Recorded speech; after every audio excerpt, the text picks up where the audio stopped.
the answer to that question, we'll try and find out over the course of next few minutes. Joining me now on the broadcast is Karan Verma, who's an author, and Kapish Srivastav of the Samajwadi Party. Karan Verma, I'll ask you what Supreme Court asked the UP government. If you are so worried about food preferences of people and the display of names, transparency, law and order, etc., why is this order time limited? So, firstly, Priya, this is an order that is based on a law that was passed by the Samajwadi Party government back in 2006. And I'm reading one line from that. It's called the Khadya Suraksha Manak Adhiniyam. उसके तहत दुकानदारों को अपना नाम व पूर्ण विवरण देने का आदेश है, जिसका पालन न करने पे 10 लाख रुपए तक का जुर्माना भी देना होगा.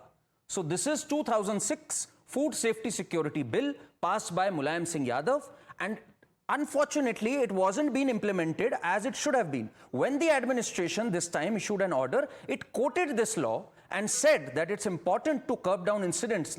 There were 43 episodes of conflicts last time during the month of Sawan. So to avoid that, it was this law that was used to pass this order. So where is the problem with this? Supreme Court has passed an interim order. I am 100% convinced that after the arguments, this interim order will not hold for too long. Interim orders anyways, if you read about the Supreme Court Observer, which is a legal platform, it says they hamper legislative business and executive business. So that's what they say. Let's see how it stands in the court. But if it's a 2006 law, now Yogi government in his second term, it's an active law. Kanwad Yatras have taken place almost every year. Isn't it not true that this is the first time that this order has been put in place?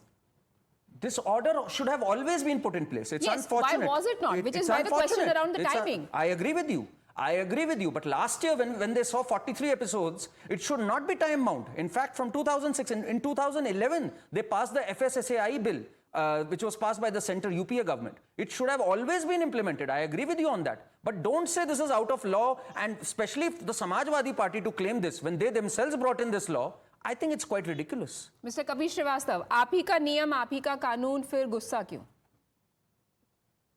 सबसे बड़ी चीज ये है कि करण जो है वो भ्रम फैला रहे हैं, और मैं इसलिए आपको कह रहा हूं कि ये भ्रम फैला रहे हैं कि जो फूड सिक्योरिटी बिल है वो प्रोप्राइटरशिप पर लागू होता है.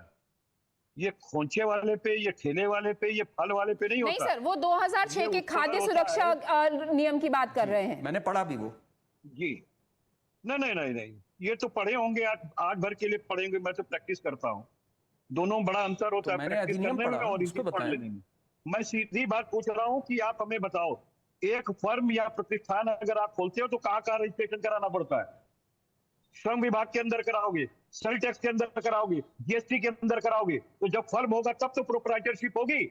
नहीं कपिश जी, आप अपना पॉइंट रखिएगा, बट मुझे लग रहा है कि आप सवाल और मुद्दे दोनों से भटक रहे हैं. सवाल यहाँ पर FSSAI रूल का नहीं है, which also by the way does not have any mention of displaying employees names, only of the owner of the institution, but that's a separate point and we'll come to that later. आप 2006 के Samajwadi party सरकार के खाद्य सुरक्षा अधिनियम के बारे में बात कीजिए. मैं बार बार उसी अधिनियम के बारे में बात कर रहा हूं. मैं और किसी दूसरे अधिनियम के बारे में बात नहीं कर रहा हूं. जितनी भी प्रतिष्ठान है जिसका प्रोप्राइटरशिप है, यानी वो रजिस्टर्ड है, ये उस पर लागू होती है. जितने पैकिंग के सामान आते हैं, जैसे केक हुआ, बिस्किट हुआ, अन्य इस तरह के पेटीज हुआ, इस तरह के आइटम्स हो, उनको बाकायदा लाइसेंस लेना पड़ता है और डिस्ट्रिक्ट मजिस्ट्रेट के यहाँ से ये लाइसेंस इशू किया जाता है. अगर ये जानबूझ करके भ्रम फैलाने के लिए बात को कर रहे हैं, आप रेडी वाले, खोंचे वाले को किस जगह पे रजिस्टर्ड करते हो? किस तरीके से आप नाम जान करके उनका धर्म जानना चाहते हो? उसके आधार पे आप आर्टिकल 17 का वायलेशन करना चाहते हो. आप आर्टिकल 14 का वायलेशन कर रहे हो. आर्टिकल 21 का प्राण एवं दैहिक स्वतंत्रता का कर रहे हो. है कि हमारा निजता का जो अधिकार है. देखिए, कपीश जी के पास इसका जवाब नहीं है, because he can not defend what his own government had पास.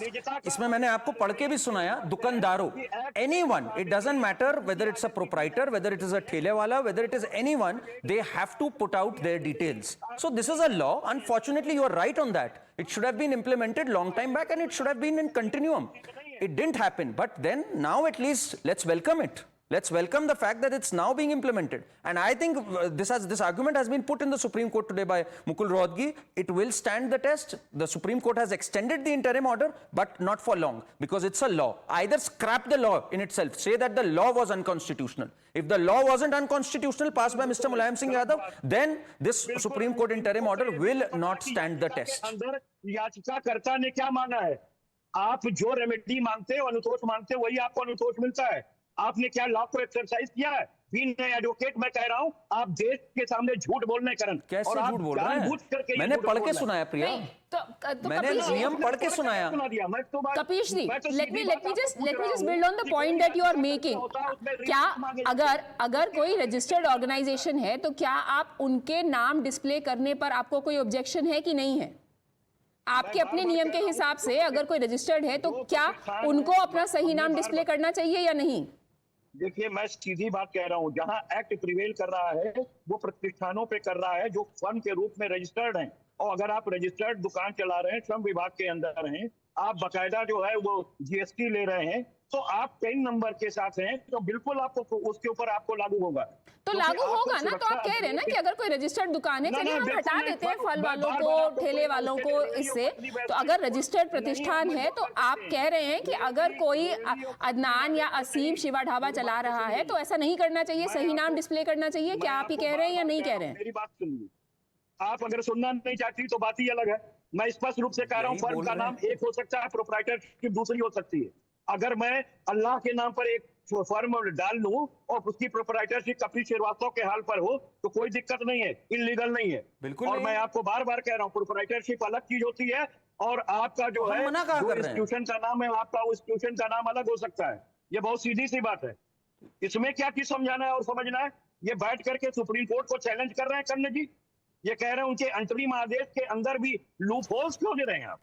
अरे अभी आने दीजिए, आपको आर्टिकल 21 का बैलेंस दिखाई देगा। जब सुप्रीम कोर्ट टमाटर लगाएगा तब आपको समझ में आएगा। एक सेकंड, नहीं, जब सुप्रीम कोर्ट का ऑर्डर आएगा तब सुप्रीम तो कोर्ट फिर हम का डिबेट इंटरिम नहीं ऑर्डर ही जो आया करेंगे। है, एक सेकंड प्रिया, मैं देखिए कपीश जी की इज्जत करता हूँ, वकील हैं और अच्छे से चीज अपनी जानते हैं, पर यहाँ पर आई थिंक वो फंस गए, जवाब नहीं दे पा रहे इस बात का। सुप्रीम कोर्ट ने इंटरिम ऑर्डर जरूर दिया, फाइनल ऑर्डर नहीं दिया कि ये चीज गलत है। कानून जो है वो मैंने आपको कोट करके सुनाया कि दुकानदारों को डालना चाहिए। आप प्रोप्राइटरशिप और इस पे घुमा रहे हैं बात को। मैं कहता हूं जो भी है वो नाम डाले। और दूसरी बात, इसमें डिस्क्रिमिनेशन कहां है जो आप बार बार आर्टिकल 14 और 21 की बात कर रहे हैं? इसमें कहां पर डिस्क्रिमिनेशन है? कहां किसी ने कोई बॉयकॉट की बात करी या कोई डिस्क्रिमिनेशन की बात करी? आइडेंटिटी रिवील करने से डिस्क्रिमिनेशन कहां है? इस लिमिटेड बात का जवाब दे दीजिए कपीश जी। आप किसी का मजाक कहां पर आर्टिकल 14 और 21 का वायलेशन है? We'll see those arguments playing out. I have got unfortunately just 30 seconds left and I'd like to ask one quick question to Karan Verma there. The court said if this is about transparency, law and order and whatever else you ascribe to this as the motive of this verdict, will it continue after Kawad Yatra ends? It should continue. I am all for it continuing.